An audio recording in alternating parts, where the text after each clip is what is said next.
People are lost in all sorts of places. Some where you would expect them to be, and others in unexpected areas. One situation that seems to be more likely than others is in boats, or more specifically, out at sea.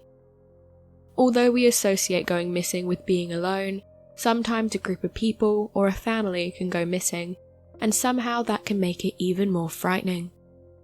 So today, here at Unexplained Mysteries, we'll be taking a look at 3 major cases of people who went missing after getting on boats.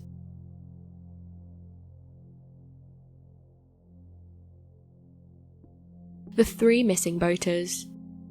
4 years ago, on September 17th, 2016, 3 people went to Lake Superior. This was so that they could go fishing on a Saturday night. The group launched their boat from the Keweenaw Park Recreation Marina in Chassel.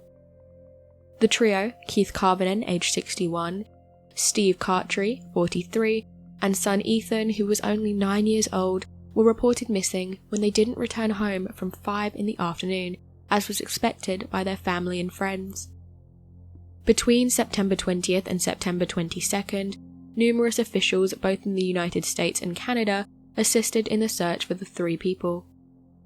The search totaled over 151 hours and covered more than 14,000 square miles, aided by crews from various coast guards around Michigan, North Carolina, Massachusetts, the Michigan Department of Natural Resources, and the Canadian Department of National Defense. The search increased and extended from the vicinity of the Keweenaw Peninsula to the outer Keweenaw Bay into Lake Superior. Keith, the oldest of the 3, was the owner of the 14-foot boat. Pictures were shared as people were asked to provide any information on the whereabouts of the 3. Although many hoped the 3 would be found safe, this was unfortunately not the case. On October 2nd, 2016, a few weeks after the initial disappearance, the bodies and the boats of Carvinen, Stephen and Ethan Chartree were all found in Lake Superior.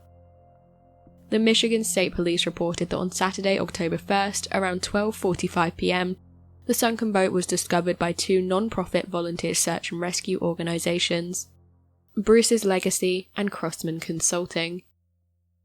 Keith Carvinen and Ethan Chartree were located and recovered first. Later, Stephen too was located. Additional resources were sent to assist in the efforts to recover his body. Although we don't know how or why the situation ended in this way, it was devastating for friends and family of the deceased. Although we can't claim to know the full scope of their grief, we hope that the closure provided by the discovery of their bodies after they'd been missing for so long helped them in dealing with the difficulties of this tragedy. Yves Emmanuel Payne and Laurent Hanas. In October 1991, 2 French sailors by the name of Yves Emmanuel Payne and Laurent Hanas embarked on a 2,500-mile voyage from Maryland to Guadeloupe in the West Indies. This was on a state-of-the-art vessel worth $200,000. The boat was safe and highly operational, with a high-tech radar, a satellite tracking unit, and electronic navigational equipment. With a design that made it virtually unsinkable and undetectable by radar, it was a type of boat that would be considered ideal for trafficking medicines and firearms. The purpose of the voyage was simply to deliver this new sailboat to its new owners. The planned route followed down the Chesapeake Bay, parallel to the US East Coast, before reaching the final destination in Guadeloupe. The Coast Guard was notified when the boat and sailors failed to arrive as was scheduled. Despite a search that lasted over 2 weeks, the vessel wasn't found along its planned original course. However, it was spotted several times elsewhere, several miles off course in the Intracoastal Waterway. This is an inland passage that goes from New England to Florida. In December 1991, 2 of Yves Emmanuel's friends flew from France to South Carolina in order to investigate the 2 men's disappearances. Like the Coast Guard, they too started by retracing the vessel's route. The first stop being a bridge 90 miles north of Charleston, South Carolina. Upon questioning, they discovered that the bridge tender recalled seeing the 2 missing sailors with a 3rd man, an extra person who was not supposed to be on the vessel. This account was then backed up by at least 5 additional witnesses. All of the witnesses seemed to agree the man didn't seem threatening. This led to theories that either one or both of the sailors had been involved in a plot to steal the boat. Friends and family, however, dismiss this idea and don't believe that either would have been involved in any illegal activities. A friend of Yves Emmanuel, Jean Lalennec, was certain that it was a stranger at fault for taking over the vessel, possibly assisted by an armed and hidden accomplice. Lalennec believes the strangers didn't know how to sail the boat, therefore keeping the 2 sailors on board to help after taking over. Later, on December 22, 1991, a police officer stopped a speeding car in which there were 3 men. At the time, the officer didn't know that 2 of the 3 were actually Yves Emmanuel Payne and Laurent Hanas, and likely the other was the stranger that other witnesses had seen. The next day, he realised that the 2 he'd seen had been reported missing, and that the search for them had been going on for over a month by that time. Some theories believe the 3rd passenger, the stranger, was holding them hostage from the back seat of the car. Others believe the 2 men fooled everyone and escaped with the boat.